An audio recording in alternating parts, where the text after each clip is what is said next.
Imaginez un monde tissé de deux fils, étroitement entrelacés et éternellement opposés. L'un est de soie, teinté de la couleur des fleurs de cerisier, parfumé d'encens et d'encre de calligraphie. L'autre est d'acier trempé, froid, tranchant et imprégné de sueur et de sang de cheval. C'est le Japon de l'époque Heian, qui débuta en 794. C'est le monde où naîtront les samouraïs. À Heian-kyo, la capitale, la cité de la paix et de la tranquillité, la vie était un art. Derrière les paravents de soie et les murs de papier de la cour impériale, les aristocrates rivalisaient non de force, mais de grâce. Chaque geste, chaque syllabe d'un vers tanka, la nuance d'un kimono choisi pour la saison, tout était soumis à un code invisible de raffinement. Ici, le pouvoir ne se mesurait pas au nombre de guerriers, mais à la profondeur de la compréhension du mono no aware, le charme mélancolique des choses. L'empereur, descendant de la déesse du soleil Amaterasu, était une divinité vivante, le centre de l'univers. Mais son univers se réduisait. Il se réduisait à la taille des jardins du palais, où les seuls combats étaient des concours de poésie et les seules armes, le pinceau et l'encre. Au-delà des murs du palais, dans les provinces lointaines, l'Empire s'effondra. Le système de service militaire universel, calqué sur le modèle chinois, s'écroula. Le paysan, arraché à ses champs, était un piètre soldat. Il ne rêvait plus de gloire, mais de riz et de paix. Les routes tombèrent en ruine et les bandits y régnaient. Les pirates terrorisaient les côtes. Le gouvernement central, embourbé dans les intrigues de cour et les querelles esthétiques, ne pouvait plus protéger ses sujets. Ces décrets n'atteignaient pas les confins du pays, et lorsqu'ils y parvenaient, ils étaient noyés dans l'indifférence et le mépris. Un lieu sacré a horreur du vide. Le pouvoir, tombé des mains de l'aristocratie de la capitale, fut reconquis par des mains rudes et calleuses, celles des propriétaires terriens provinciaux. Nombre d'entre eux étaient eux-mêmes des descendants de fils cadets d'empereurs, envoyés loin de la capitale pour les élever, afin qu'ils ne menacent pas le trône. Ironie du sort, ils allaient devenir cette menace. Pour protéger leur vaste domaine privé, leur chouenne, des bandits et des voisins avides, ces gens commencèrent à s'armer.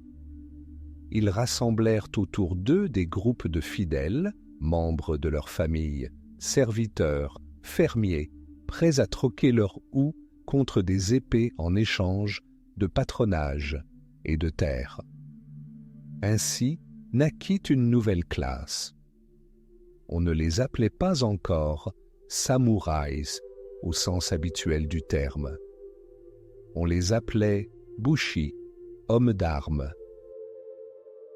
Et ils n'avaient rien à voir avec les nobles chevaliers des légendes ultérieures. C'étaient des pragmatiques, non des philosophes. Leur foyer était la selle. Leur arme principale était l'arc long, le yumi. L'habileté de l'archer à cheval était bien plus prisée que le maniement de l'épée. Leur armure était fonctionnelle, conçue pour le mouvement, non pour l'apparat. Leur loyauté était personnelle et concrète. Ils ne servaient pas l'idée abstraite d'un empire, mais leur seigneur, celui qui leur fournissait nourriture, cheval et armes. C'était un marché simple, brutal et honnête, scellé non par un contrat, mais par un serment. Le Xe siècle vit l'émergence d'une nouvelle force. Cette émergence porta un nom, Taira no Masakado. Ce seigneur de guerre provincial de la région de Kanto, descendant de l'empereur, entra en conflit avec ses propres proches au sujet de terre. Le différend dégénéra en guerre, puis en rébellion ouverte contre le pouvoir central. En 939, Masakado s'empara de la capitale provinciale et, fait inconcevable, se proclama nouvel empereur. Pour la cour raffinée de Heian-kyo, ce fut un véritable coup de tonnerre. Un barbare venu de l'Est osait s'en prendre à l'ordre divin. Pour la première fois depuis des siècles, un guerrier des provinces défiait ouvertement le trône du chrysanthème. La rébellion de Masakado fut finalement réprimée, sa tête exposée publiquement dans la capitale. Mais le mal était fait. Chacun comprit que le véritable pouvoir ne résidait plus dans la poésie et les cérémonies, mais dans le nombre et la loyauté des cavaliers armés. La cour dut se rendre à l'évidence. Pour contrer un type de bushi, il en fallait un autre. L'ombre d'une épée s'abattit sur le trône de Chrysanthème. On ignorait encore si cette ombre serait une protection ou un linceul. Le monde de l'harmonie et celui de la force brute s'entrechoquèrent. Et à la frontière de ces deux mondes, dans le grondement des sabots et le sifflement des flèches, se forgea le caractère du futur maître du Japon. Le code de sa vie n'était pas encore écrit. Il s'écrivit dans le sang sur le champ de bataille et se gravait dans les cœurs par la dévotion à son seigneur. L'histoire du Bushido ne faisait que commencer. Imaginez Heian-kyo, la capitale, à la fin du 8e siècle. Un monde tissé de brume et de rêves. Ici, dans un labyrinthe de palais gracieux et de jardins impeccablement entretenus, l'air est imprégné du parfum de l'encens et du bruissement de la soie précieuse. La vie au sein de l'aristocratie est un rituel sans fin, où la valeur d'une personne se mesure non à sa force physique, mais à la grâce de ses vers, à sa connaissance de la nuance parfaite pour son kimono et à son don de deviner les caprices de la lune. L'empereur est un dieu vivant, mais son pouvoir n'est qu'une ombre projetée par le puissant clan Fujiwara, qui règne en coulisses, mariant ses filles aux héritiers du trône. C'est un monde où l'intrigue est plus tranchante qu'une lame, et où un mot écrit à l'encre sur du papier de riz peut décider du destin d'une famille entière. Il semble que cette civilisation fragile et raffinée soit immuable. Mais au-delà des murs de papier de ce monde, au-delà des portes de la capitale, un autre Japon commençait à se dessiner. Une terre imprégnée de sueur et de sang. Ici, dans les provinces, à des centaines de lieues de la capitale, les édits de l'empereur n'étaient guère plus que de lointains échos. Le pouvoir de la cour n'était qu'une illusion. Les véritables maîtres étaient les grands propriétaires terriens, les gouverneurs dépêchés de la capitale et vite oubliés, et les abbés des riches monastères. Leur richesse résidait dans la terre, et le riz qui y poussait. Et là où il y a richesse, il y a toujours ceux qui cherchent à la conquérir. L'armée centralisée, créée sur le modèle chinois à partir de paysans conscrits, se révéla totalement inefficace. Ces gens ne voulaient pas se battre, ils voulaient retourner à leur champ. Des bandes de bandits se formèrent, des pirates ravagèrent les côtes et, au nord, les guerrières tribus Emishi, ancêtres des Ainus, n'avaient aucune intention de se soumettre aux fils du ciel venus de Heian-kyo. Les domaines sans défense, appelés Shoen, furent incendiés. Les récoltes furent pillées. La loi et l'ordre ne furent plus que des vœux pieux. Et dans ce vide de pouvoir, dans ce bouillonnement d'anarchie, naquit un homme nouveau.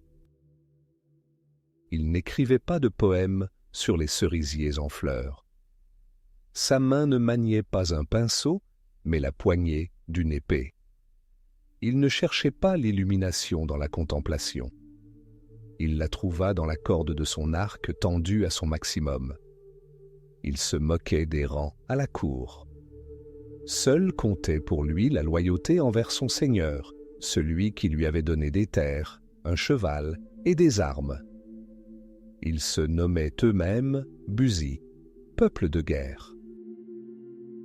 Il s'agissait des descendants d'aristocrates désargentés, des fils cadets de familles nobles qui n'avaient pas trouvé leur place à la cour, ou tout simplement des guerriers les plus forts et les plus habiles des clans locaux. Ils se rassemblaient autour d'un protecteur influent, formant sa suite personnelle, ses crocs et ses griffes. Leur vie était définie par un seul verbe, saburo, servir.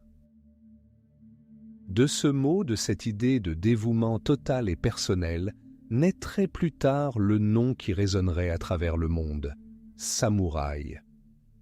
Mais nous en sommes encore loin. Le bushi des 9e et 10e siècles n'est pas le bretteur en armure élaborée des légendes plus tardives. C'est avant tout un archer monté. Son dieu principal est l'arc long asymétrique, le yumi. Son temple est le dos d'un fidèle destrier. Un cavalier, galopant à toute allure, ne faisant qu'un avec sa monture, capable de décocher 3 flèches avant même que l'ennemi n'ait pu lever son bouclier. Voilà la véritable image du guerrier de cette époque.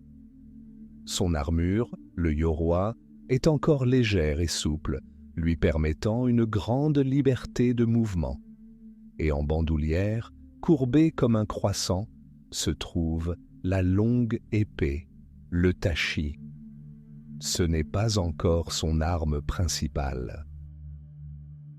C'est une arme de dernier recours, un symbole de statut, une lame pour le combat rapproché lorsque les flèches sont épuisées et que l'ennemi est encore en vie.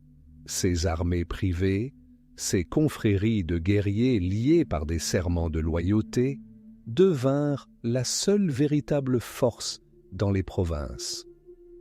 Elles défendaient les frontières des domaines, percevaient les impôts pour leurs seigneurs, réprimaient les rébellions et menaient des guerres sans fin contre leurs voisins pour un lopin de rizières. Pendant des années, des décennies, elles affinèrent leurs compétences dans le creuset de ces escarmouches, certes modestes, mais brutales. Elles créèrent leurs propres lois, leur propre code d'honneur, sans aucun point commun avec les règles raffinées de la cour de la capitale.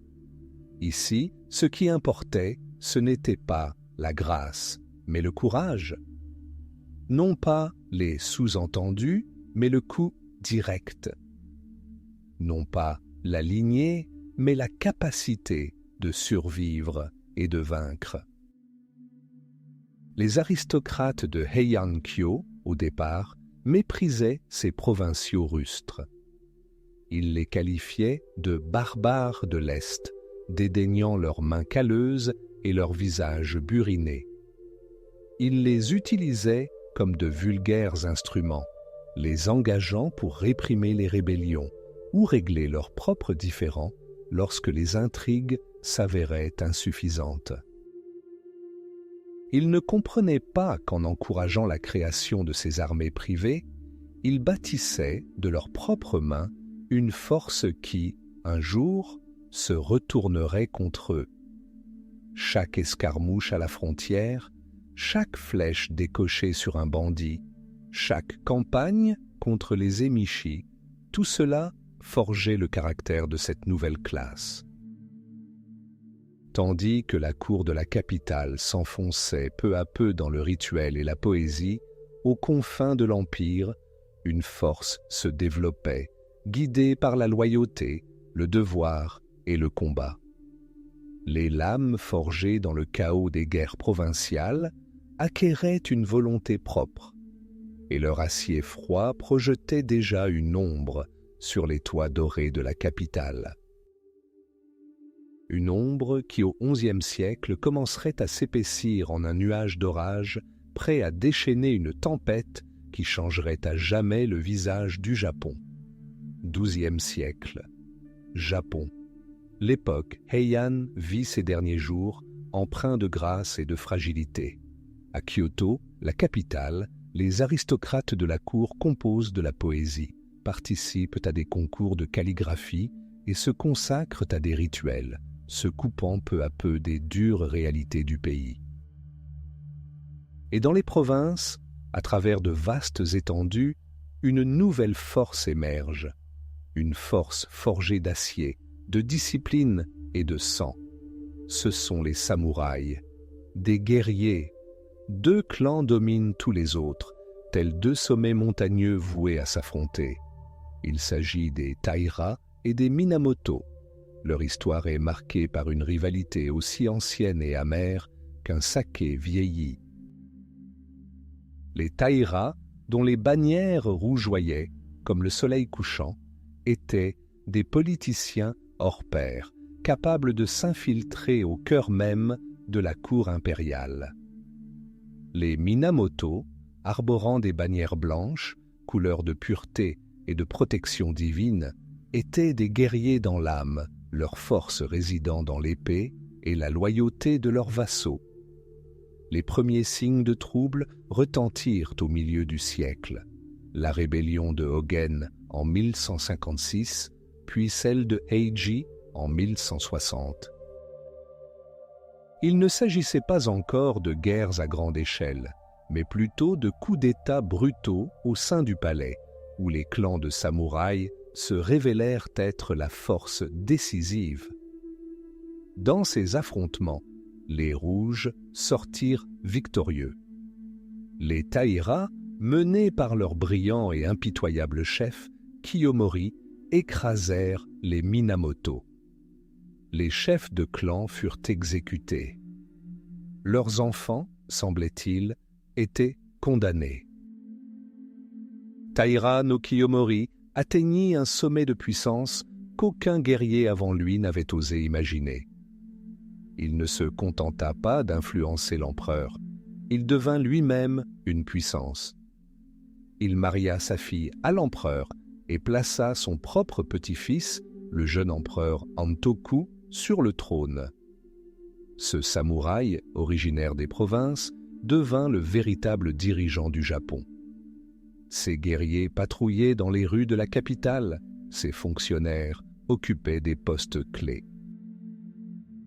Des bannières rouges flottaient à travers le pays. Il semblait que le blanc des Minamoto ait été effacé à jamais de l'histoire. Mais Kiyomori commit une erreur née d'un élan de clémence ou peut-être de l'arrogance d'un conquérant.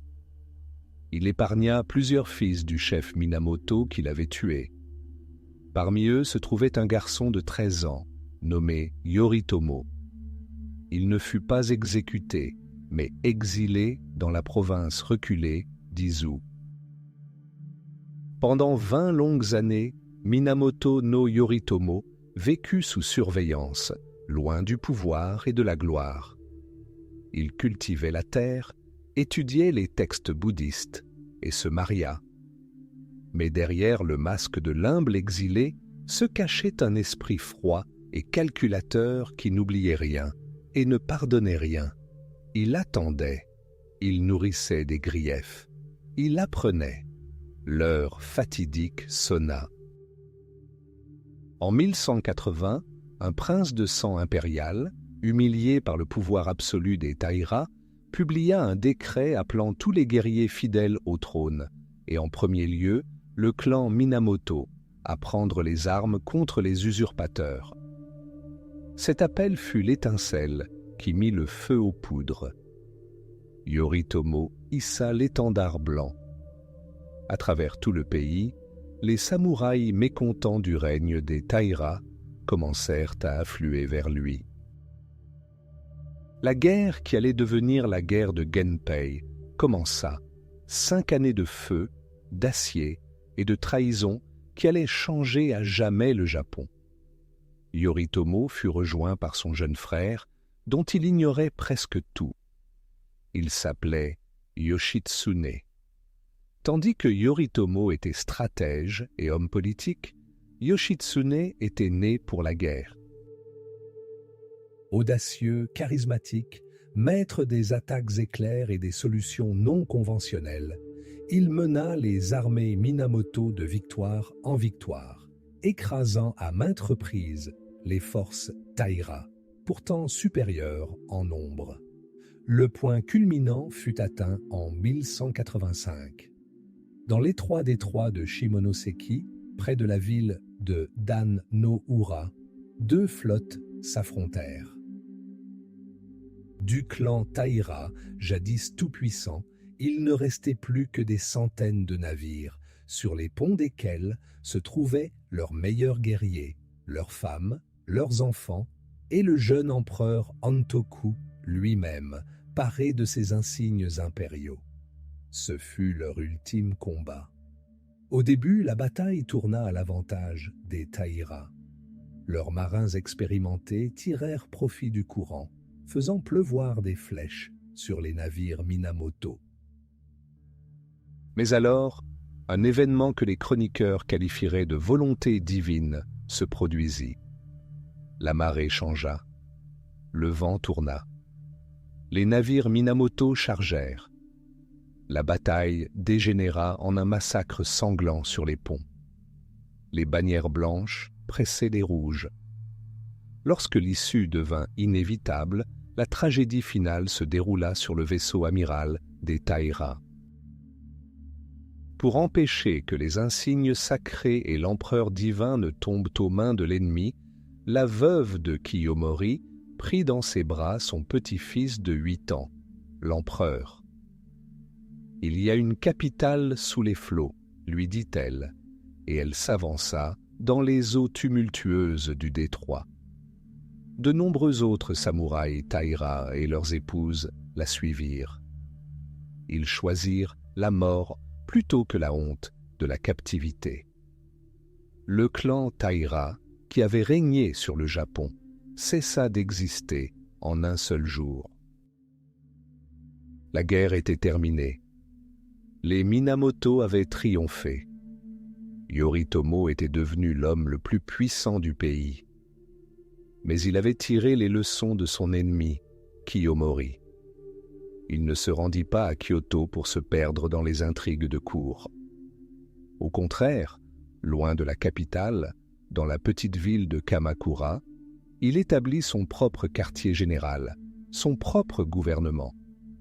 Il le nomma le Bakufu, gouvernement sous une tente. C'était un système de gouvernement simple, efficace et totalement nouveau, le pouvoir des guerriers et non des courtisans. L'empereur demeurait à Kyoto comme symbole divin, mais le véritable pouvoir militaire et politique reposait désormais entre les mains du commandant suprême des armées, le shogun. Ainsi, dans le feu et le sang, des cendres du clan Taira et du triomphe des Minamoto, naquit le shogunat. Et le monde des samouraïs ne serait plus jamais le même. Au milieu du XIIIe siècle, le Japon formait un monde à part. Les îles, enveloppées d'une brume salée, vivaient selon leurs propres lois, où l'honneur primait sur la vie et où l'art du sabre était une véritable voie spirituelle.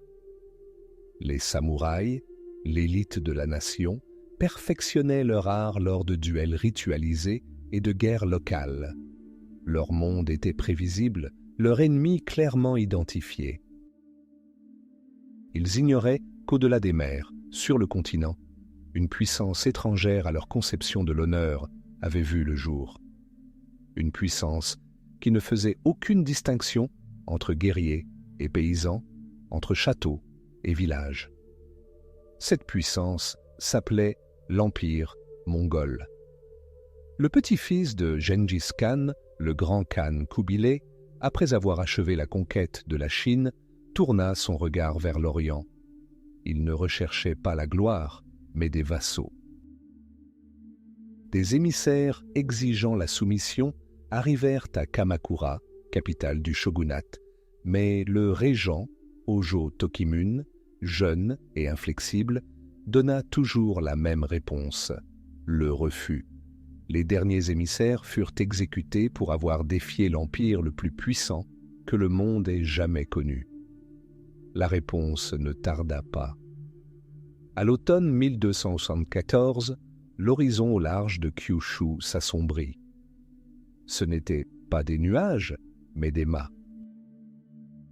900 navires transportaient une armée d'invasion, plus de 30 000 guerriers, mongols, chinois, coréens.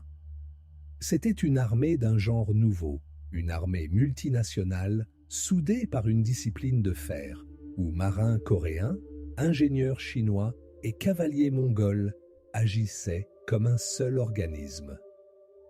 Des samouraïs émergèrent sur le rivage de la baie d'Akata. Revêtus d'armures étincelantes, leurs bannières familiales en bandoulière, ils étaient prêts au combat, tel qu'ils le concevaient. Un cavalier s'avançait, proclamant haut et fort son nom, sa lignée, contant les exploits de ses ancêtres et défiant un adversaire digne de ce nom en duel. Il ne s'agissait pas de vantardise, mais d'un rituel, d'un prélude à un affrontement entre égaux. Mais de l'autre côté, il n'y avait pas d'égaux. Il y avait une horde. Les rangs mongols ne fléchirent pas face au défi du samouraï. Pas un seul guerrier ne s'avança. Au lieu de cela, un grondement assourdissant de tambours et de gongs de cuivre retentit, le signal de l'attaque. Le mur de guerriers leva ses arcs à l'unisson et une pluie de flèches s'abattit sur le cavalier solitaire. Des flèches empoisonnées. Salve après salve, l'infanterie avançait en rang serré, des projectiles d'argile jaillissant de derrière elle, explosant dans un fracas assourdissant et dispersant des éclats. C'était une arme que les Japonais n'avaient jamais vue auparavant. La poudre à canon. La bataille se transforma en massacre. L'habileté individuelle du samouraï, sa virtuosité dans le maniement du sabre et de la lance, était impuissante face à la machine de guerre impersonnelle et coordonnée. Les Japonais battirent en retraite, subissant des pertes effroyables. Leurs tactiques, perfectionnées au fil des siècles, s'effondrèrent face à un ennemi qui ne combattait pas pour la gloire, mais pour l'anéantissement total. Les envahisseurs avaient établi une tête de pont sur la côte, et le sort du Japon semblait scellé. Mais alors que les navires mongols jetaient l'ancre dans la baie pour la nuit, le ciel changea. Un vent se leva, se transformant en une violente tempête.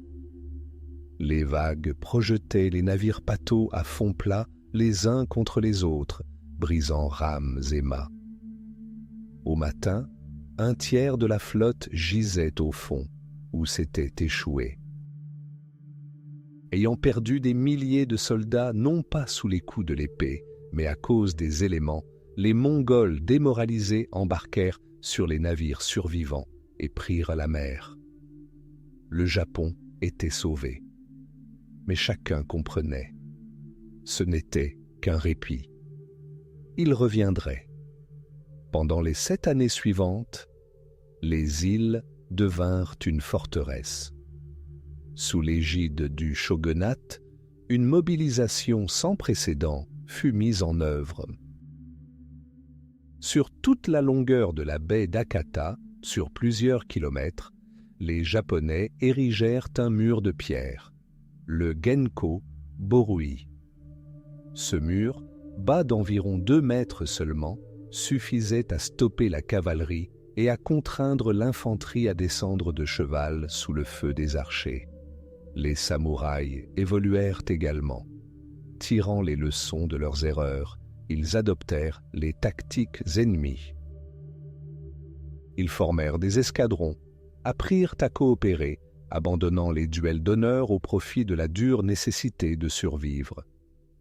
En 1281, la Horde revint. Cette fois, sa flotte était véritablement monstrueuse. Les deux armadas, l'une au sud, l'autre à l'est, totalisaient 4400 navires et environ 140 000 guerriers. Il s'agissait de la plus grande flotte d'invasion de l'histoire humaine jusqu'au XXe siècle. Elle bloquait la mer. Mais un autre peuple l'attendait sur le rivage. Le mur tint bon. Les samouraïs ne combattaient plus en héros solitaires, mais comme une force unie. Ils menaient d'audacieux raids nocturnes à bord de petites embarcations, incendiant les immenses navires ennemis, prenant d'assaut leurs ponts et semant la terreur dans l'obscurité. L'invasion s'enlisa dans un siège long et sanglant qui dura plus de 50 jours. La vaste armée était prisonnière sur ces navires, souffrant du manque de vivres et des maladies. Ils attendaient. Les semaines passèrent. La mer était encombrée de navires. Puis le véritable vent se leva. Le 15 août, le ciel du sud-est s'obscurcit. Ce n'était pas une tempête. C'était un typhon d'une puissance biblique. Un vent qui arrachait la peau des visages et hurlait comme 1000 démons. L'océan se déchaîna, se transformant en un chaudron bouillonnant. Les gigantesques navires de l'armada, dont beaucoup étaient des bateaux fluviaux construits à la hâte et inadaptés à la haute mer, furent arrachés de leurs amarres. Ils furent projetés contre les rochers côtiers, s'entrechoquant violemment. Le bruit des mâts brisés et les cris désespérés de dizaines de milliers de noyés se mêlaient au rugissement des éléments. Lorsque le typhon s'apaisa 2 jours plus tard et que le soleil se leva, le spectacle était apocalyptique. La côte était jonchée sur des kilomètres d'épaves et de corps d'hommes et de chevaux. Sur les 140 000 guerriers de Kubilai, à peine un 5e revint chez lui. La plus grande flotte de l'histoire avait été anéantie. Les Japonais, debout sur leurs remparts, contemplèrent l'œuvre de la nature et comprirent. Ce n'était pas seulement leurs sabres qui les avaient sauvés. Ils avaient été sauvés par les dieux. Ainsi naquit la légende de Kamikaze, le vent divin, protecteur de la terre sacrée de Yamato. Cette croyance en leur invulnérabilité et en la protection divine s'enracina profondément dans la conscience nationale et façonna leur destin pour les siècles à venir. Les samouraïs tinrent bon. Mais le prix de cette victoire changea à jamais leur destin et celui de leur pays. L'ère des provinces, en guerre, prit fin. La fumée des châteaux incendiés se dissipa et l'herbe reprit sa végétation sur les champs où s'étaient affrontées les armées. En 1603, Tokugawa Ieyasu acheva l'unification du Japon et le pays entra dans une longue période de paix, presque miraculeuse. 2 siècles et demi sans guerre majeure. 2 siècles et demi durant lesquels le principal art du samouraï, tuer et mourir sur le champ de bataille, devint superflu. Qu'arrive-t-il au loup quand la forêt disparaît?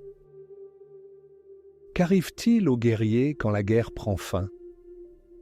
Cette question, silencieuse et tranchante, comme une lame de katana, confrontait toute une classe. Des centaines de milliers d'hommes, nés et élevés pour le combat, se retrouvaient dans un monde où l'art de tenir les comptes, de composer de la poésie et d'officier lors des cérémonies du thé était prisé. Leurs armures, couvertes de cicatrices de bataille, prenaient la poussière dans les entrepôts. Leurs épées, héritages familiaux devenus le prolongement de leur âme, n'étaient plus que de simples accessoires de statut social. Ils étaient la classe dirigeante, l'élite, mais leur raison d'être s'était évaporée. Le vide qui avait remplacé le fracas des batailles était plus terrifiant que n'importe quel ennemi. Les samouraïs risquaient de devenir des parasites oisifs, des aristocrates armés sans but, dont le seul privilège était de porter 2 épées et de frapper impunément les roturiers. C'était la voie de la décadence, la voie du déshonneur. C'est dans ce silence, dans ce vide existentiel, que naquit un nouveau combat. Un combat non pour la terre ou le pouvoir, mais pour le sens de l'existence. Les armes n'étaient ni lances ni flèches, mais pinceaux et encre. La réponse ne vint pas du champ de bataille, mais des pages des livres anciens. Les intellectuels japonais, dont beaucoup étaient des samouraïs ou des ronins, se tournèrent vers le néo-confucianisme. Cet enseignement, originaire de Chine, proposait un modèle hiérarchique strict de la société où chaque classe sociale avait un rôle et des responsabilités spécifiques. Il prônait le devoir, la loyauté, le perfectionnement de soi et l'harmonie. Pour les samouraïs, en quête de nouveaux fondements, ce fut une révélation. Ils trouvèrent dans cette philosophie étrangère les mots qui pouvaient écrire leur propre idéal. Et voici qu'entre en scène l'homme dont le nom est indissociable de la codification de l'éthique des samouraïs, Yamaga Soko. Il ne fut ni un grand commandant, ni ne remporta de bataille célèbre. C'était un penseur, un ronin, un érudit, un stratège dont la vie se déroula au sommet de ce monde. Soko observa ses contemporains samouraïs et les vit décliner.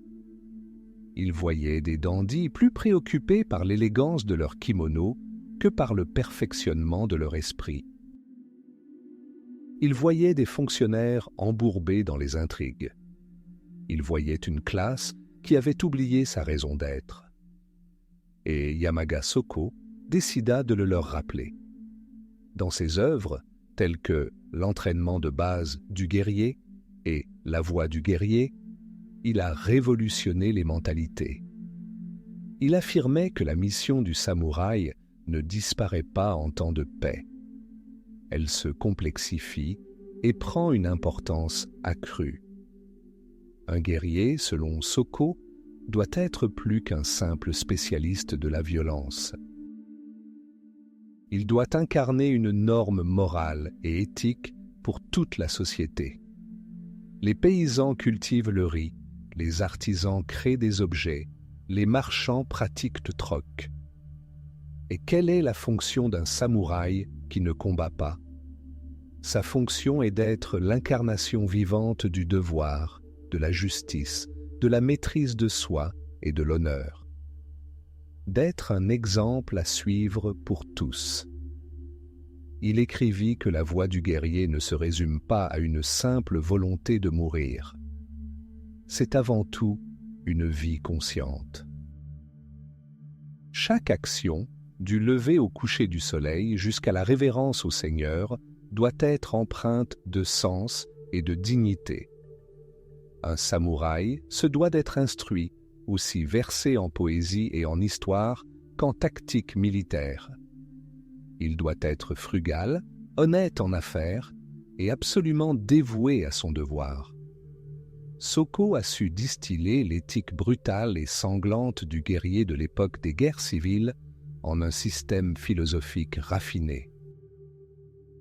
En substance, il disait « Oui, les épées ne sont plus nécessaires pour la guerre, mais elles sont nécessaires comme un rappel constant du sérieux mortel avec lequel vous devez aborder chaque jour de votre vie paisible. votre disposition à mourir à tout moment est ce qui donne de la valeur et du sens à votre vie. C'était une idée radicale. Elle transformait le samouraï, simple soldat de fortune, en gardien de la civilisation.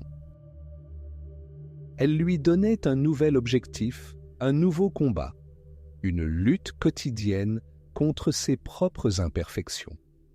Le terme « Bushido », tel que nous le connaissons aujourd'hui, n'était pas encore d'usage courant. Yamaga Soko nommait son système « Shido », la voie du noble homme, la voie du guerrier gentilhomme. Ainsi, dans le silence de l'étude, au crissement du pinceau sur le papier de riz, un nouvel esprit samouraï se forgea. L'acier du sabre demeurait un symbole, mais son âme se révélait désormais à l'encre. Le guerrier apprit à être plus qu'un simple guerrier. Il apprit à être un homme. Et ce code d'honneur, forgé en temps de paix, cette fusion de la fureur ancestrale et de la sagesse confucéenne, allait déterminer le destin du samouraï pour les siècles à venir et créer cette même image romantique et tragique qui, encore aujourd'hui, captive l'imagination du monde. À partir du milieu du XVe siècle, le shogunat Ashikaga, jadis invincible, s'effondra. L'autorité centrale se dissipa comme la brume matinale sur Kyoto, laissant derrière elle un vide immense. Et dans ce vide se déversa une soif insatiable de pouvoir. La terre tremblait sous les sabots des chevaux et le ciel se teintait de la fumée des châteaux incendiés. L'ère connue sous le nom de Sengoku Jidai, l'époque des royaumes combattants, commença. Elle dura 1 siècle et demi. Ce fut une période où la carte du Japon fut redessinée non pas à l'encre, mais dans le sang. Un nouveau mot, terrifiant, fit son apparition. Gekkokujo, l'inférieur triomphe du supérieur. Le vassal d'hier pouvait devenir le seigneur d'aujourd'hui, et la loyauté s'achetait et se vendait aussi facilement qu'un sac de riz. Honneur, devoir, loyauté. Ces piliers du Bushido étaient censés éclairer les ténèbres qui s'annonçaient, mais les ténèbres étaient trop épaisses. Et les flammes de la guerre, trop ardentes. Dans ce chaos, de vieilles et nobles maisons s'effondrèrent, et de leurs ruines surgirent de nouveaux prédateurs impitoyables, les daimyos, les grands noms. Des hommes dont la volonté était la seule loi sur leur terre. 2 titans incarnaient l'esprit d'honneur ancestral, même dans cette nouvelle réalité brutale. Au nord, dans la province d'Echigo, régnait Uesugi Kenshin, le dragon d'Echigo. Il était considéré comme l'avatar du dieu de la guerre Bishamonten. Il combattait non seulement pour la terre, mais aussi pour la justice, telle qu'il la concevait. Son éternel rival, Takeda Shingen, le tigre de Kai, était un stratège brillant, dont les guerriers en armure rouge semaient la terreur dans tout le Japon. Leur affrontement, culminant dans les 5 batailles légendaires de Kawanakajima, devint une épopée au sein d'une épopée. Ce fut une guerre de géants, où la bravoure personnelle et une tactique irréprochable décidaient encore de l'issue du conflit. Ils étaient les derniers échos d'un monde en voie de disparition. Mais une autre force se levait déjà de l'Est. Une force étrangère aux anciens rituels et à l'honneur sentimental. Son nom était Oda Nobunaga. Il n'était ni un dragon, ni un tigre. Il était une conflagration, dévorant tout sur son passage. Pragmatiste jusqu'au bout des ongles, il ne voyait dans les vieilles traditions qu'un obstacle à l'unification du pays sous son règne. il fut le premier à comprendre que l'avenir de la guerre ne résidait pas dans les nobles duels de samouraïs. En 1543, un navire portugais fit naufrage au large des côtes japonaises. Les survivants rapportèrent une curiosité, l'arquebuse. Longue et encombrante arme à feu, elle fut d'abord accueillie avec dédain par les samouraïs. Que pouvait bien faire ce bâton fumant face à une épée forgée par un maître et affûtée au fil de décennies d'entraînement? Que pouvait faire un paysan armé d'un fusil contre un guerrier en armure dont la vie était consacrée à la guerre? Oda Nobunaga a répondu à cette question. Il n'a pas simplement perçu le potentiel de l'arquebuse, il l'a transformé en un système. Il a créé une armée où des milliers de fantassins ordinaires, les ashigaru, étaient entraînés à charger et à tirer à l'unisson, comme un seul et même mécanisme. Le point culminant était atteint.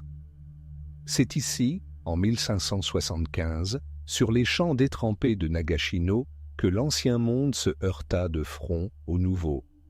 D'un côté se dressaient 15 000 guerriers du clan Takeda, menés par Katsuyori, le fils de Shingen. Leur noyau, la cavalerie la plus redoutable et la plus renommée de tout le Japon, incarnait la puissance des samouraïs et un esprit indomptable. De l'autre côté se trouve l'armée coalisée d'Oda Nobunaga et de son allié rusé, Tokugawa Ieyasu. Leur arme principale est constituée de 3000 ashigaru, fantassins issus du peuple, armés d'arquebuses portugaises et dissimulés derrière de simples barricades de bois. Takeda Katsuyori, fidèle à l'héritage de son père et à l'honneur d'un samouraï, donna l'ordre d'attaquer. La terre trembla sous l'avalanche de cavaliers qui se ruèrent sur l'ennemi. La scène était digne d'un récit héroïque. Bannières flottantes, cris de fureur, éclairs de lance. Il s'attendait à un assaut tout aussi acharné, à une bataille féroce où seul le plus courageux triompherait. Au lieu de cela, ils furent accueillis par un rugissement, un mur de feu. La première ligne d'archers de Nobunaga tira une volée. Puis, sans rompre les rangs, ils se replièrent pour recharger. Une seconde ligne prit sa place. Une volée, puis une troisième, une autre volée. Ce n'était pas une bataille, c'était un massacre. Mécanique, impersonnel, efficace. Les balles de plomb transperçaient les armures laquées aussi facilement que du papier. Les meilleurs guerriers du Japon, l'élite du clan Takeda, tombèrent de leur selle, fauchés par le feu d'hommes qu'ils ne considéraient même pas comme des guerriers. Des charges héroïques s'écrasèrent contre un mur de feu et de bois. L'honneur, la bravoure, des siècles d'expérience avec la lance et l'épée, tout cela se révéla impuissant face à une nouvelle technologie de guerre, dénuée d'âme. Au coucher du soleil, tout était fini. La légendaire cavalerie Takeda avait disparu. Plus de 10 000 de ces guerriers gisaient morts sur les champs de Nagashino. C'était bien plus qu'une simple défaite militaire. C'était un arrêt de mort. Un arrêt de mort pour l'ancien monde. L'époque des royaumes combattants a réduit en cendres nombre d'idéaux du Bushido. Mais de ces cendres, des flammes de Nagashino, naquit un nouveau code. Un code de survie. Un code de pragmatisme. Un samouraï ne pouvait plus se contenter d'être un guerrier. Pour survivre, il devait devenir un homme politique, un stratège, un administrateur, et accepter que le monde ait changé à jamais. L'honneur ne résidait plus au fil de l'épée. Il lui fallait désormais trouver un nouveau terrain d'expression. Au milieu du XVIe siècle, le Japon avait presque oublié la paix. Pendant un siècle, le pays fut ravagé par les flammes de la guerre civile, durant la période Sengoku, l'époque des royaumes combattants.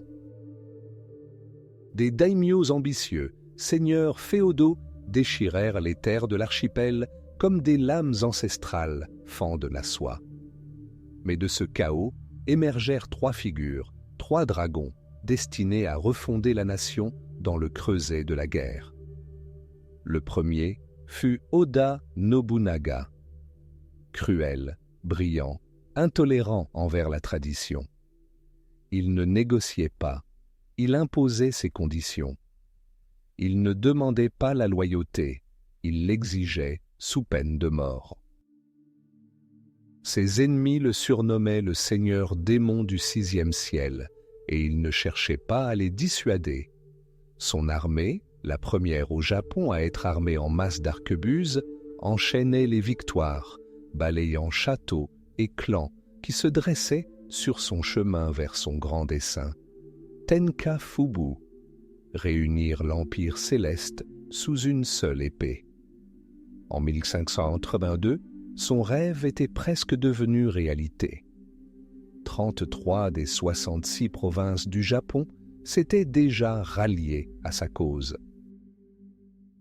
À côté de lui, dans son ombre, deux autres dragons grandirent. L'un d'eux était Toyotomi Hideyoshi. Fils d'un simple paysan, il commença sa carrière comme porteur de sandales pour Nobunaga. De petite taille, avec un visage simiesque, il possédait un esprit aussi aiguisé qu'un tanto et un charisme capable d'envoûter un serpent. Nobunaga l'appréciait pour sa ruse et sa loyauté indéfectible. Hideyoshi était son meilleur général, son atout le plus précieux. L'autre était Tokugawa Ieyasu. Un daimyo d'un sang-froid et d'une patience incroyable, dont la devise était « Attends que le cadavre de ton ennemi apparaisse sur le fleuve ». Allié de Nobunaga, il était son égal, mais de rang inférieur. Il observait, apprenait et attendait. Sa patience était son arme la plus redoutable, plus mortelle que n'importe quelle lance yari. C'était l'été 1182. Nobunaga, grisé par le pouvoir, se trouvait à Kyoto, au temple Honnoji. Il préparait une offensive finale vers l'ouest pour écraser le puissant clan Mori. Il n'était accompagné que d'une poignée de gardes du corps. Que lui fallait-il de plus? Tout le Japon central lui appartenait. Ses généraux menaient leurs armées à de nouvelles victoires. Hideyoshi assiégeait le château de Takamatsu. Ieyasu parcourait les villes commerçantes. Nobunaga était invulnérable. Du moins, c'est ce qu'il croyait. Dans l'obscurité de l'aube du 21 juin, un cri de guerre déchira le silence. Ce n'étaient pas des ennemis, c'étaient ses propres troupes. 10 000 samouraïs, sous le commandement d'Akechi Mitsuhide, l'un des plus fidèles vassaux de Nobunaga, encerclaient le temple. La raison de la trahison de Mitsuhide demeure un mystère, enfoui sous les cendres et les spéculations. Était-ce une insulte personnelle ou un froid calcul politique? Nous l'ignorons. Nous savons seulement que la lame qui aurait dû le protéger transperça le cœur même de son pouvoir. Nobunaga combattit. Non pas en général, mais en simple guerrier. On raconte qu'il se battit d'abord à l'arc, puis à la lance, jusqu'à ce qu'il soit blessé. Comprenant que tout était perdu, il se retira au cœur du temple en flammes. Le seigneur démon n'avait aucune intention d'offrir sa tête à l'ennemi. Il se fit seppuku et les flammes devinrent son bûcher funéraire. Le grand unificateur, celui qui faillit réunir le Japon, fut réduit en cendres à cause d'une seule trahison. La nouvelle, plus rapide qu'un messager, a secoué le pays. Un vide du pouvoir s'en est suivi, et le pouvoir a horreur du vide. Hideyoshi, à des centaines de kilomètres de la capitale, apprit la mort de son maître le lendemain. Le fils du paysan révéla alors sa nature implacable. Il fit aussitôt la paix avec le clan Mori, leur cachant la nouvelle du décès de Nobunaga. Puis, il accomplit l'impossible. En 6 jours, son armée parcourut les 200 kilomètres qui la séparaient de Kyoto. Ce redéploiement éclair, connu sous le nom de Grand Retournement de Chugoku, entra dans la légende. Akechi Mitsuhide eut à peine le temps de savourer son triomphe. Son règne ne dura que 13 jours.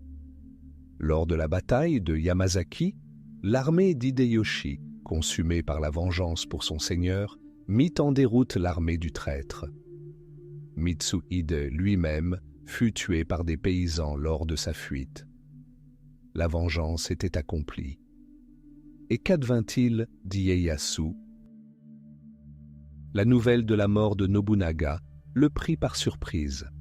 À la tête d'une armée réduite, il se retrouvait encerclé par des terres hostiles. Son voyage de retour se transforma en une fuite désespérée à travers les montagnes de la province d'Iga, grouillant de ninjas et de bandits.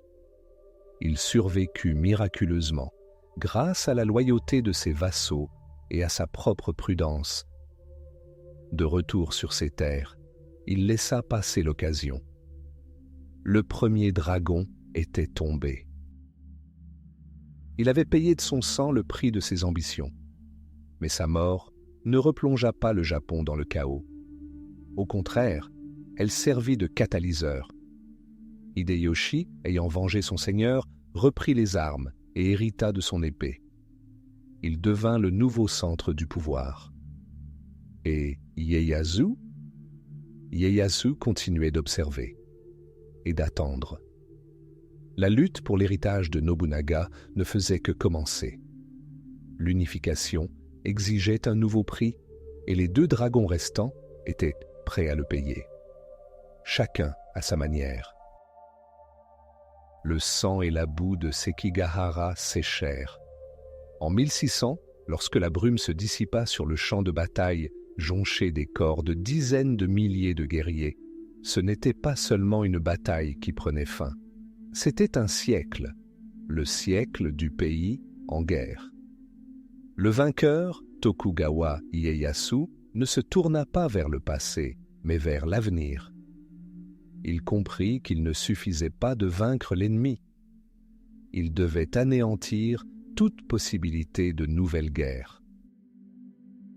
Et pour cela, il dut commettre l'impensable, briser l'âme de toute une classe, l'âme des samouraïs. Ainsi commença la Grande Paix, l'époque d'Edo. 250 ans sans la moindre guerre majeure sur l'archipel japonais. Mais cette paix ne reposait pas sur la confiance, mais sur la force de fer, sur la volonté de fer du shogun et les barreaux d'or de la prison où il enfermait ceux qui, la veille encore, avaient décidé du sort du pays par l'épée. En 1603, Ieyasu s'empara du titre de shogun et la machine du pouvoir se mit en marche. Son principal instrument était le buke shohato, ou règlement des maisons de guerriers. Il ne s'agissait pas d'un code d'honneur, mais d'un texte carcéral. Désormais, les daimyos, puissants seigneurs féodaux, ne pouvaient plus faire réparer les murs de leur château sans l'autorisation du shogunat. Ils ne pouvaient plus marier leurs enfants sans l'approbation d'Edo. Chacun de leurs gestes, chacun de leurs mouvements était surveillé. Les anciens clans, dont les ancêtres avaient combattu aux côtés des empereurs, furent réduits à de simples rouages de la machine du shogunat. Puis vint l'instrument de contrôle le plus ingénieux et le plus cruel, le système du Sankin Kotai, un système de prise d'otages érigés en rituel d'État. Chaque daimyo était contraint de passer une année dans la nouvelle capitale, Edo, et l'année suivante dans son propre domaine. Mais son épouse et son héritier devaient rester à Edo, pour toujours. En somme, en captivité honorable. Imaginez ces processions, un serpent interminable le long des routes du Japon, des milliers de samouraïs, de serviteurs et de porteurs, des palanquins de bois laqués, leurs blasons scintillant au soleil. C'était un spectacle grandiose, une démonstration de richesse et de pouvoir. Mais c'était aussi une voie en cage. Voyager et entretenir 2 résidences ruinaient les daimyos, les privant de l'or qui aurait pu servir à entretenir l'armée. Ils consacraient leur énergie à l'étiquette et au faste, et non aux conspirations. Le shogunat les obligeait à rivaliser non pas sur le champ de bataille, mais dans le luxe de leur domaine. Qu'est-il advenu du samouraï, du guerrier dont la vie était guidée par la voie de l'épée? Son monde avait basculé. L'épée, habituée au poids du sang, reposait désormais sur un support de soie dans le tokonoma, devenant une œuvre d'art, un symbole de statut plutôt qu'une arme. La main qui n'avait connu que la poignée d'un katana et les rênes d'un cheval de guerre apprenait maintenant à écrire des hiéroglyphes sur du papier de riz. Le guerrier devenait un fonctionnaire, un bureaucrate. Le quotidien du samouraï n'était plus rythmé par le fracas des armes, mais par le bruissement des papiers. Il établissait les déclarations fiscales, tenait les registres fonciers et réglait les conflits paysans.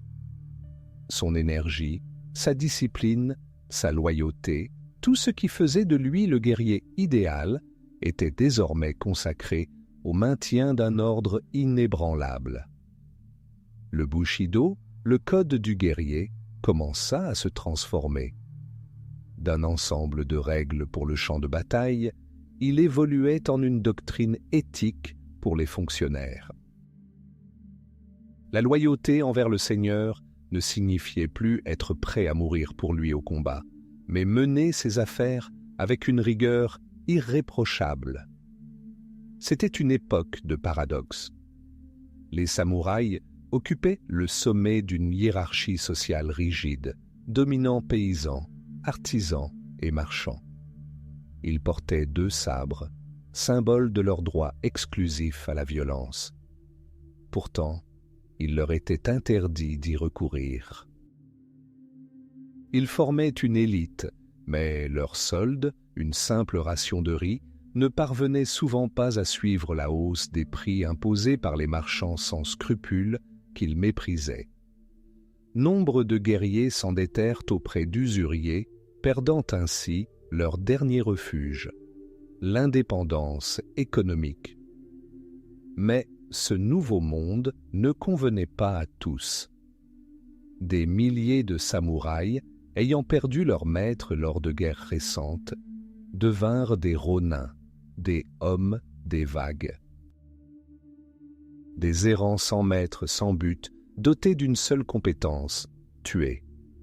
Ils étaient le rappel vivant d'un passé sanglant et une poudrière sous les fondations de la Grande Paix. Et ce tonneau explosa. En 1637, la rébellion de Shimabara éclata. Des paysans et des ronins désespérés, unis par la foi et la faim, défièrent l'autorité du shogun. Le gouvernement répondit avec une force monstrueuse. Plus de 100 000 soldats furent déployés pour réprimer 40 000 rebelles. Le siège du château de Hara dura des mois. À sa chute, un massacre commença. Presque tous les occupants furent exécutés. Cette cruelle leçon marqua les esprits. L'époque où le destin pouvait être forgé par l'épée était irrémédiablement révolue. Ainsi, le samouraï se retrouva prisonnier d'une cage dorée. Nourri, respecté, célébré dans les poèmes et les pièces de théâtre, son armure, recouverte d'une fine couche de poussière, trônait dans un coin de la maison, tel un précieux héritage familial. Il vivait dans un monde dont son grand-père n'avait pu que rêver. Mais dans ce monde, il n'y avait plus de place pour lui, guerrier. Il était devenu le gardien de sa propre paix, le dépositaire d'un ordre qui l'avait privé de l'essentiel, le sens de l'existence.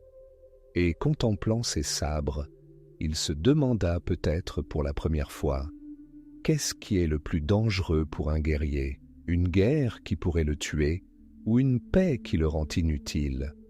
1701, ère Genroku. La sentence du shogun résonna comme un glas. Asano Naganori, daimyo d'Ako, était mort. Ses terres furent confisquées. Son château remis aux autorités. Ses samouraïs, qui la veille encore faisaient la fierté de tout un clan, n'étaient plus rien.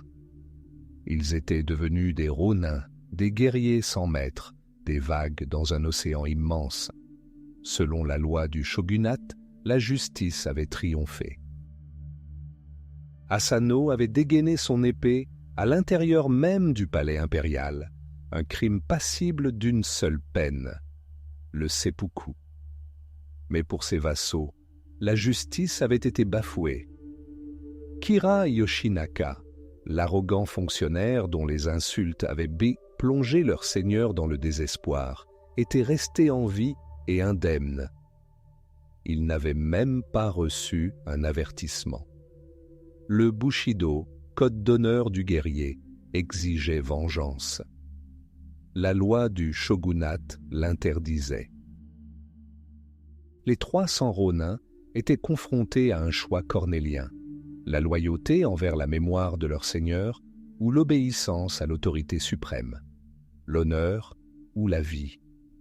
À la tête du clan orphelin se trouvait Oishi Kuranosuke, un conseiller sage et avisé.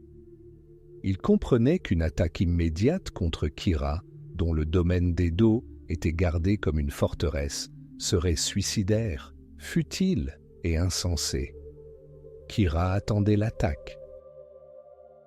Ses espions surveillaient le moindre mouvement de l'ancien samouraï, Dako. Et alors, Oishi commença son long et humiliant spectacle, la plus grande supercherie de l'histoire des samouraïs. Il licencia ses hommes, les exhortant à se reconstruire une vie. Lui-même s'installa à Kyoto et sombra dans la misère. On le voyait dans les maisons de thé du quartier de Gion, entouré de geishas. Son élocution était devenue pâteuse à cause du saké. Ses vêtements étaient négligés. Il se querellait publiquement avec les passants, dormait dans la rue, s'attirant le mépris de ceux qui, la veille encore, s'étaient prosternés devant lui. Il divorça de sa fidèle épouse et chassa ses enfants, de peur qu'ils ne soient couverts de honte par sa chute.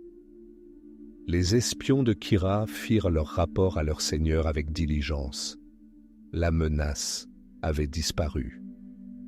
Le guerrier Oishi était mort, ne laissant derrière lui qu'un misérable ivrogne. Cette mascarade dura plus d'1 an. Près de 2 années d'humiliation, d'attente et de préparatifs secrets. Nombre d'anciens samouraïs n'y purent plus. Désabusés par leur chef, las d'attendre, ils choisirent la vie. Sur plus de 300 fidèles, seuls 47 subsistèrent. Les plus inébranlables, les plus dévoués, ceux pour qui le devoir primait sur la vie. Secrètement, à la faveur de la nuit, ils se réunirent à Edo, déguisés en marchands, moines et artisans. Ils prêtèrent serment de sang, scellant leur nom à une sentence commune. Leur but était unique. Leur destin était scellé. Tandis qu'Oishi jouait son rôle, ces hommes ne restaient pas les bras croisés. Ils étudièrent les plans du domaine de Kira, mémorisant chaque recoin, chaque entrée et chaque sortie. Ils firent passer clandestinement des armes et des armures à la capitale, les dissimulant dans des convois marchands. Ils attendaient un signe. Et le signe arriva. Kira Yoshinaka, enfin certain d'être en sécurité, renvoya la moitié de sa garde personnelle. Il pensait que les misérables Ronin d'Akko ne représentaient plus une menace. Ce fut son erreur fatale. Hiver 1702, 14e jour du 12e mois, nuit profonde et silencieuse. Edo est recouverte d'un manteau de neige qui étouffe les sons et voile les ombres. 47 silhouettes vêtues de simples robes sombres, ornées d'un symbole sur leurs manches, convergent silencieusement vers le domaine de Kira. Leurs visages sont dissimulés. Ils brandissent des lances et des épées. Dans leur cœur, une détermination glaciale. Oishi divisa ses hommes en 2 groupes. L'un, sous son commandement, attaqua la porte principale. L'autre, mené par son fils, progressa par l'arrière pour couper toute issue. Le battement d'un tambour déchira le silence de la nuit. Le signal de l'attaque. Les Ronins s'avancèrent comme un seul corps, tels 47 lames d'une même épée. Ce n'étaient pas des bandits.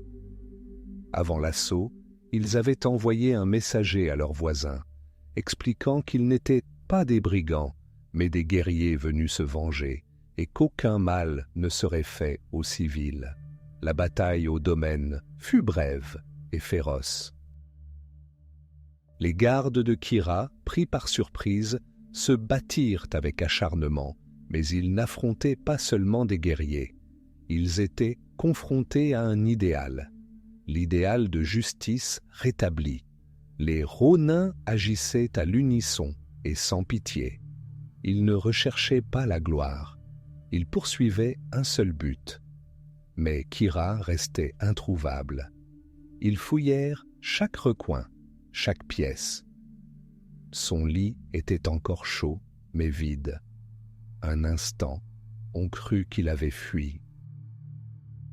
Soudain, un des Ronins aperçut une armoire secrète, dissimulée derrière un grand parchemin. Là, tremblant de peur parmi les braises et le bois, se cachait celui qui avait tué leur maître.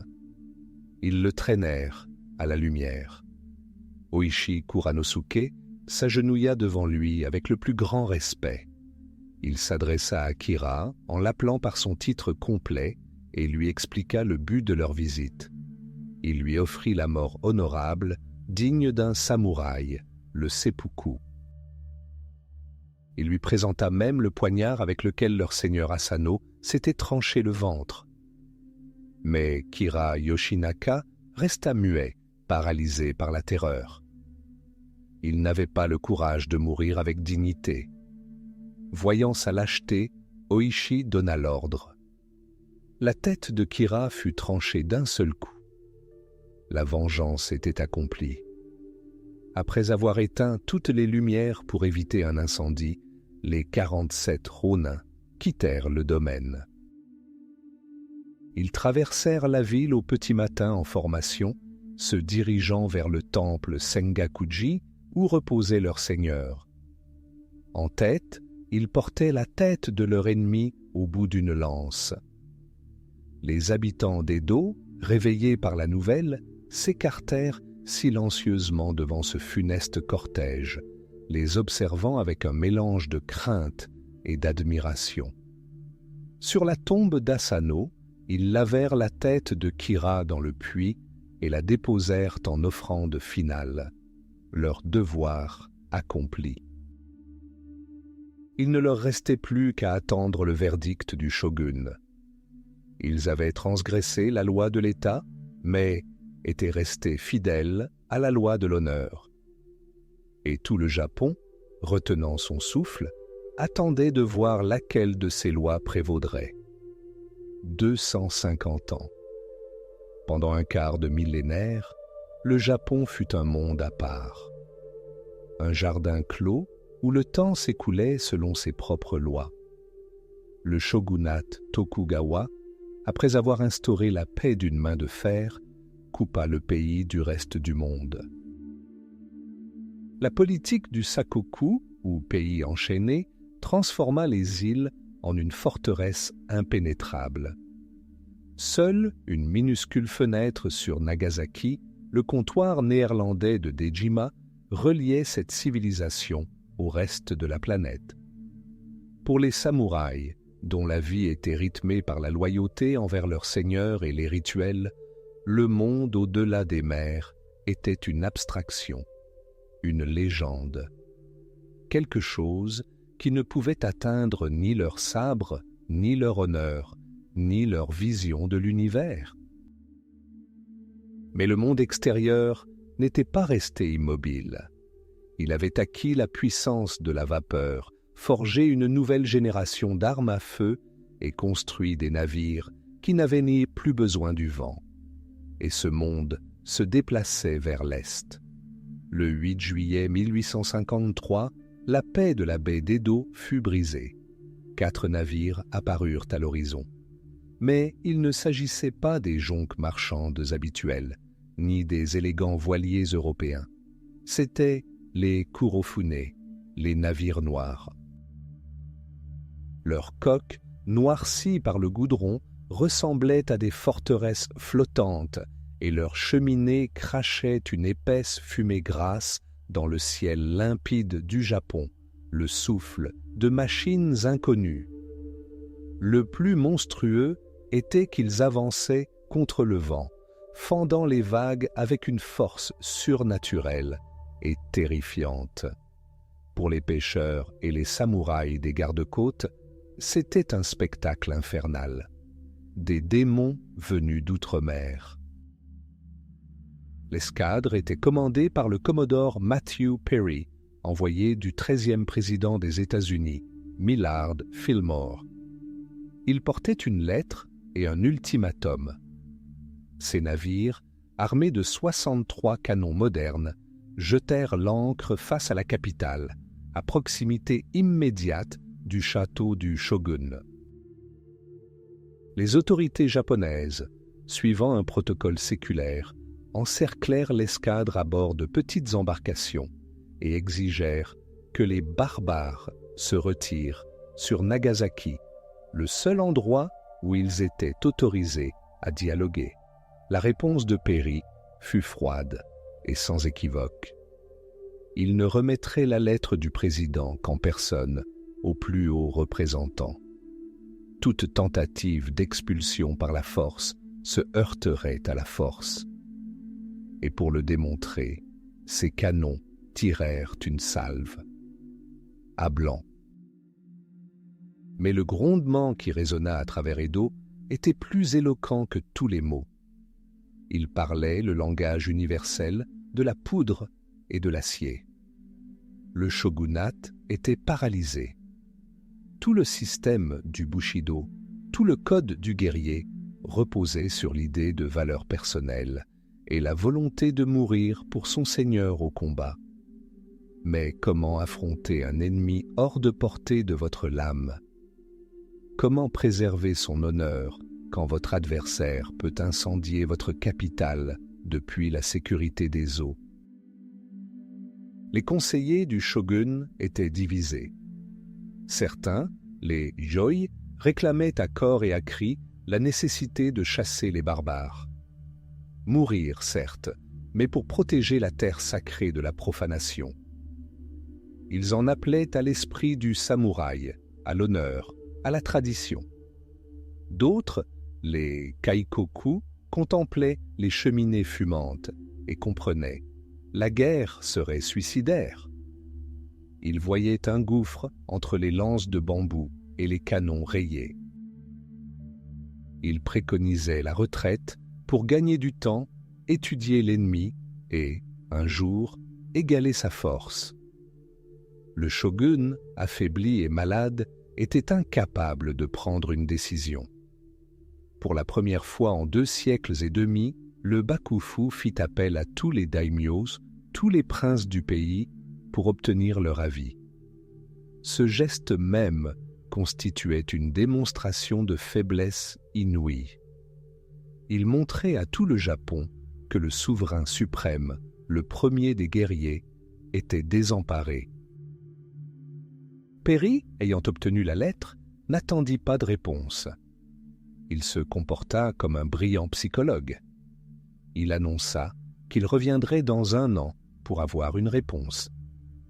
Et il reviendrait avec une flotte encore plus importante. Puis, il partit, laissant le Japon seul face à sa peur, son humiliation et sa division. L'année s'écoula dans une activité frénétique et désespérée. On construisit des forts côtiers, on fondit des canons primitifs, et les troupes de samouraïs s'entraînèrent à des arts militaires oubliés depuis longtemps. Mais chacun comprenait la futilité de ces efforts. En février 1854, Perry revint. Cette fois avec non pas 4, mais 9 navires. Près de 2000 hommes équipés des technologies les plus modernes. L'ultimatum fut renouvelé. Le shogunat n'eut d'autre choix. Le 31 mars, le traité de Kanagawa fut signé. Au terme de ce traité, le Japon ouvrit 2 ports, Shimoda et Hakodate, aux navires américains. Il garantissait l'assistance aux marins américains naufragés et acceptait l'ouverture d'un consulat américain. Sur le papier, cela paraissait modeste. Ni traité commercial, ni alliance militaire. Juste quelques concessions mineures. Mais pour le Japon, ce fut un désastre. La forteresse imprenable s'était fissurée. 250 ans d'isolement prirent fin sous les canons de la marine. Le shogun, qui par essence était le principal protecteur du pays, fut incapable de le défendre. Il s'inclina devant les barbares. Pour les samouraïs, c'était bien plus qu'une simple défaite politique. C'était un coup fatal à leur existence même. Si un souverain ne peut défendre son pays, à quoi sert-il? Si une épée est impuissante face à un canon, quel est le sens de la voie guerrière? L'honneur sur lequel reposait leur monde tout entier fut bafoué. De cette humiliation naquit une rage immense, une rage qui allait bientôt réduire le shogunat en cendres et changer à jamais le destin du Japon. Les navires noirs apportèrent bien plus que des marchandises et de la technologie. Ils marquèrent la fin d'une ère. 1877. 10 ans s'étaient écoulés depuis que l'empereur Meiji avait recouvré la pleine puissance et le Japon, tel un dragon éveillé, se débarrassait des écailles du féodalisme. Les chemins de fer traversaient les provinces ancestrales, les lignes télégraphiques bourdonnaient au-dessus des rizières, et les navires à vapeur du monde entier fumaient dans les ports. Une ère qui avait duré 7 siècles s'effondrait. Les samouraïs, jadis piliers de la nation, n'avaient plus leur place dans ce nouveau monde. L'édit d'Aitorei leur interdisait de porter l'épée en public. Leur âme, symbole de leur statut, était désormais prisonnière de leur fourreau. Leurs soldes, qui avaient garanti leur loyauté pendant des siècles, furent remplacés par des obligations d'État dont la valeur se déprécia rapidement. Les maîtres de la vie d'hier devinrent fonctionnaires, marchands et parfois même de simples mendiants.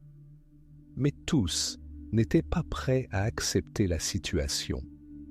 Sur l'île méridionale de Kyushu, dans le domaine de Satsuma, vivait un homme devenu une légende de son vivant, Saigo Takamori, un géant dont le nom résonnait dans tout le Japon. Il fut l'un des artisans de la restauration de Meiji, celui qui fit entrer le pays dans un nouveau siècle. Mais il ne put assister à la destruction de la classe qu'il incarnait. Après sa retraite, il retourna dans sa ville natale de Kagoshima et fonda les académies militaires privées Shigako. Pour Tokyo, c'était comme créer un État dans l'État.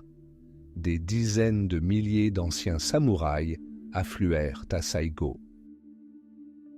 Ils y étudiaient non seulement les sciences militaires, mais vivaient aussi selon les préceptes ancestraux du Bushido. Leur loyauté n'allait pas au nouveau gouvernement de bureaucrates anonymes, mais à leur chef et aux traditions ancestrales. La patience de Tokyo s'épuisa. En janvier 1877, le gouvernement envoya des navires pour retirer les armes et les munitions de l'arsenal de Kagoshima. Ce fut une véritable gifle. L'étincelle qui mit le feu aux poudres. Sans attendre d'ordre, les élèves de l'académie de Saigo s'emparèrent de l'arsenal. Saigo Takamori, conscient d'avoir franchi le point de non-retour, prit sa décision.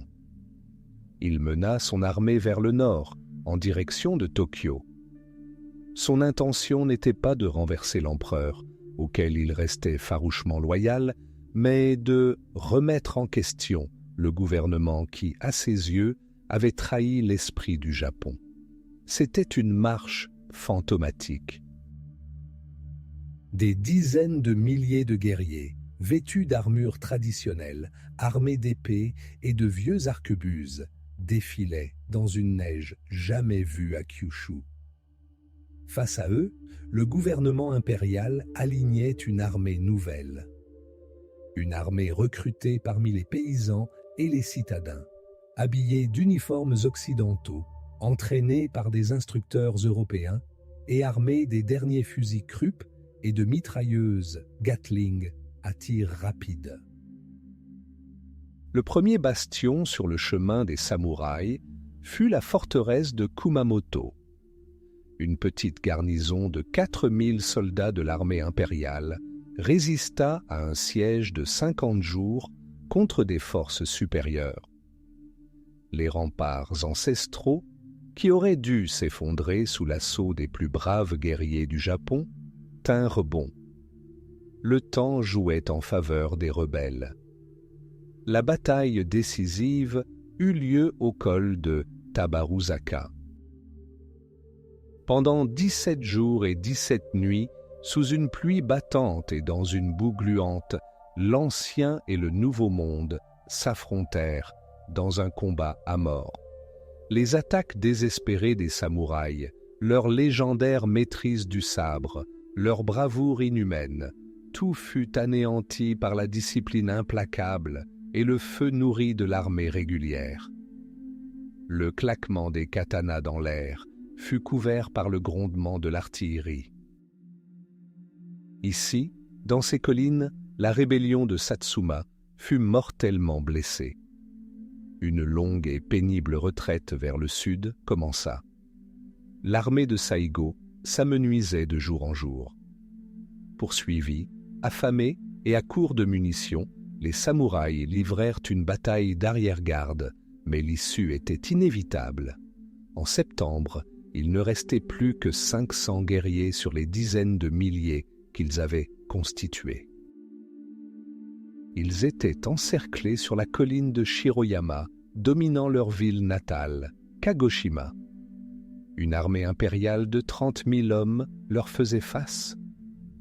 Les navires de la marine bombardaient leurs positions depuis la mer. Saigo et ses officiers passèrent la nuit précédant la bataille finale à chanter et à composer des poèmes, comme il sied à des guerriers confrontés à une mort certaine. Ils étaient les derniers de la caste qui avait régné sur le Japon pendant 700 ans. Et ils le savaient. À l'aube du 24 septembre 1870, Saigo Takamori, grièvement blessé à la cuisse, se donna la mort par seppuku.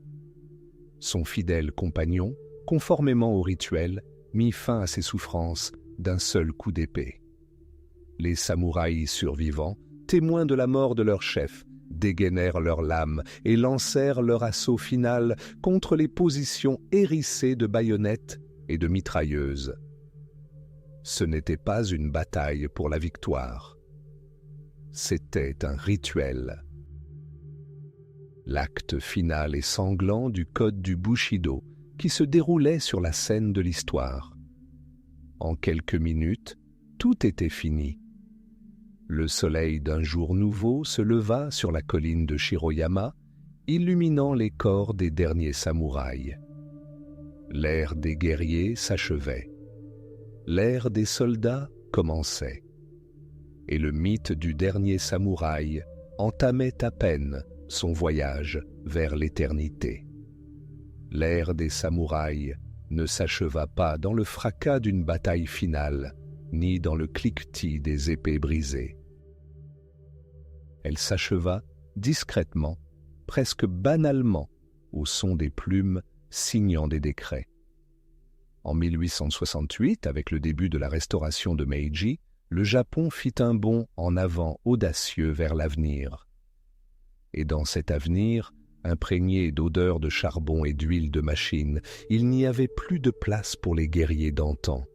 Leur classe fut abolie. Le droit de porter 2 épées, le daisho, ce symbole visible d'âme et de statut, devint un crime. La soie du kimono fut remplacée par la laine grossière d'un uniforme européen. Les seigneurs d'hier, dont la parole faisait loi, devinrent fonctionnaires, commis, officiers de la nouvelle armée impériale ou, pire encore, de simples anonymes. Leurs châteaux se transformèrent en casernes, leurs terres en préfectures. Leurs lames, qui pendant des siècles avaient nourri le sang et préservé l'honneur, furent reléguées aux ferrailleurs ou rouillèrent lentement dans des placards. Le guerrier cessa physiquement d'exister. Mais lorsque le corps meurt, l'esprit cherche un nouveau foyer. Et dans ce vide, laissé par une classe disparue, naquit un mythe. Son père était un homme qui lui-même maniait à peine l'épée. Il s'appelait Nitobe Inazo. Diplomate, érudit et chrétien, il avait fait ses études aux États-Unis.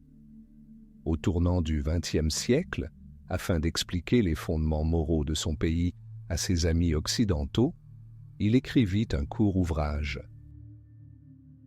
Un ouvrage rédigé en anglais à destination des lecteurs occidentaux. Il s'intitulait « Bushido, l'âme du Japon ». Dans cet ouvrage, Nitobe rassembla les vertus disparates des samouraïs, loyauté, honneur, maîtrise de soi, bravoure, et les présenta comme un code unique, cohérent, presque chevaleresque. Il établit des parallèles avec la noblesse européenne, cita Shakespeare et la Bible, créant ainsi l'image d'un guerrier noble, compréhensible et séduisante pour les étrangers. Il ne mentit pas. Mais il créa une construction idéalisée. Il s'inspira du meilleur de différentes époques, gommant la cruauté, la trahison et le pragmatisme de la véritable histoire des samouraïs. Il créa le Bushido, qui, sous une forme aussi figée, n'a jamais existé. Il créa une belle légende. Mais les mythes, une fois nés, acquièrent une vie propre. Et cette légende, créée pour l'exportation, revint dans son pays d'origine méconnaissable.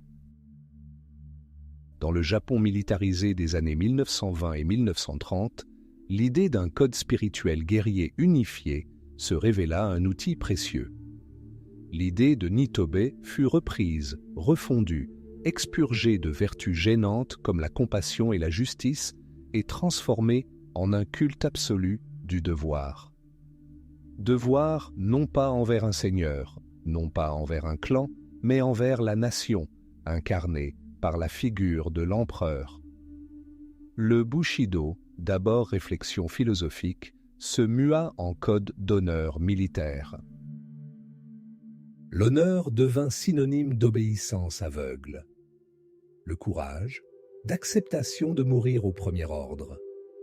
Mourir au combat pour l'empereur fut proclamé l'expression suprême de ce nouveau code perverti. Le mythe devint une arme. Et cette construction atteignit son apogée la plus terrible, la plus tragique, dans le rugissement des moteurs au-dessus de l'océan Pacifique. Kamikaze, vent divin. De jeunes pilotes, étudiants d'hier, artistes et poètes, nouèrent des bandeaux blancs hachimaki autour de leur front. Ils accomplirent un rituel d'adieu, buvant leur dernière coupe de saké. Ils embarquèrent à bord d'avions chargés d'explosifs pour un seul voyage. On leur avait enseigné que leur sacrifice était la plus haute manifestation du Bushido. Ils n'étaient pas des samouraïs. Ils étaient des enfants du XXe siècle, élevés dans un mythe né des pages d'un livre écrit en anglais. Le drame, c'est qu'ils y croyaient sincèrement. Leurs dernières lettres ne sont pas empreintes de haine, mais d'amour pour leur famille et de tristesse face à la fugacité de la vie. Ils volèrent vers leur mort, guidés par l'écho d'un code que leurs ancêtres n'avaient jamais connu sous cette forme. Août 1945 réduisit ce mythe en cendres. Avec l'Empire, s'effondra l'idéologie qui avait conduit à sa catastrophe. Le mot Bushido devint presque une malédiction, synonyme de fanatisme et de mort absurde. Il semblait que, cette fois, l'écho se soit éteint à jamais.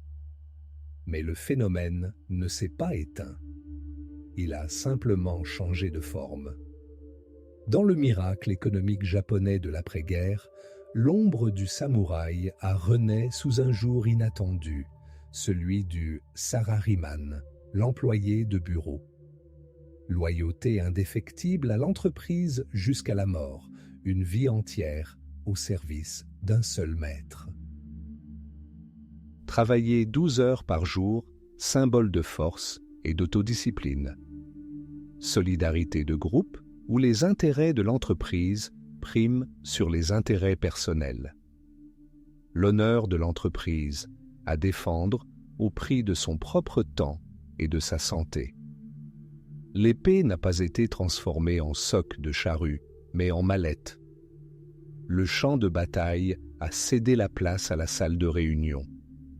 Ceci, bien sûr, n'est plus le Bushido. Il n'en reste qu'un lointain et déformé écho culturel. Une habitude de l'âme qui perdure même lorsque son sens originel s'est perdu. Alors, qu'est-ce que le Bushido ? Ce n'est pas un code monolithique gravé dans la pierre. C'est un fleuve dont le cours a évolué au fil des siècles. Il fut une loi de survie implacable à l'époque des provinces en guerre. Il devint une philosophie raffinée durant les années de paix du shogunat. Il devint un mythe romantique pour les étrangers. Il devint une idéologie mortelle entre les mains des militaires. Et il s'est presque entièrement dissous dans l'éthique d'entreprise et la culture populaire du XXIe siècle, où le samouraï est un personnage d'anime ou de jeu vidéo. L'histoire du Bushido n'est pas tant un récit de ce qu'étaient les samouraïs, mais plutôt de ce que les gens, à différentes époques, souhaitaient qu'ils soient. C'est un exemple frappant de la façon dont le passé peut être réinventé pour répondre aux besoins du présent. La lame exposée au musée ne verse plus le sang. Elle reflète nos visages, et dans ces reflets, nous cherchons moins la vérité sur les guerriers d'antan que des réponses aux questions que nous nous posons sur nous-mêmes.